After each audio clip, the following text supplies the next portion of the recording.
I mean, there are multiple things I can start with. One, a lot of people, a lot of their money goes towards their mortgage, and I always say, you can refinance your home to get a more affordable mortgage payment, and not refinance the traditional way that most people refinance their home by adding debt to their mortgage. I'm not for that. When you refinance, you should not increase your mortgage balance. You should just reset so let's say you have a mortgage that started at 30 years, and let's say you pay down 8 years, so you're at 22. You can reset that amortization period to 30 years. What that does, it makes the payment lower. So your obligation is lower than what it would have been if it amortized over 30 years.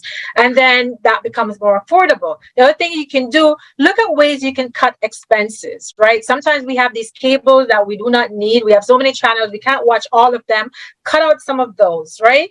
I say water is much more healthy than drink or pop, right? Sometimes we can definitely cut those from our shopping list, right? The other thing that we can do, sometimes we can take on, extra few hours at work just to make a little bit more income. I always say, working more, sometimes employee income is the most taxed income. So I'm not all for that in the grand scheme of things. I always say, learn how to make money work for you, right? Because usually when you're doing that, then you pay less tax on that. However, in the interim, to weather the storm, if you can take on a few extra hours, then why not? If you can work your butt off to get a little bit more promotion to get a little more income, by all means do that. Have an emergency fund. I always say to people, emergency fund that's the key, right? I used to say have 3 months to 6 months of emergency funds. Now I say have 6 months to a whole year, right? Because you never know what will happen. And when you have that, you find that when, in times like these where inflation is at a high and, interest rate is at a high, you have that cushion that you can use to weather some of the storm. The bills, the additional bills, the extra gas, everything is so expensive now. And so just having that is peace of mind, right? And that allows you to, so let's say for instance, you even lost your job. Sometimes some work places cut back on hours, but at least you have that. And a side hustle. Everybody should have a business, right? Because when you have a business, these are ways you can save on taxes, right?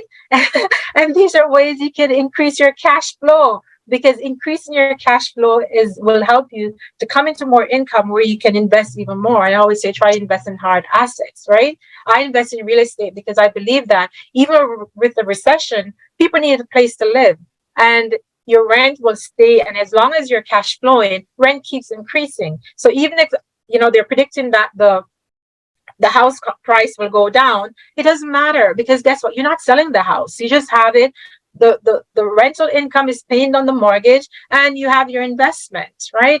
And a little extra cash flow from that helps as well. It goes a long way. So those are some strategies that I believe people can use to help weather the recession storm. Those are some of the strategies that I'm using myself anyways, right? So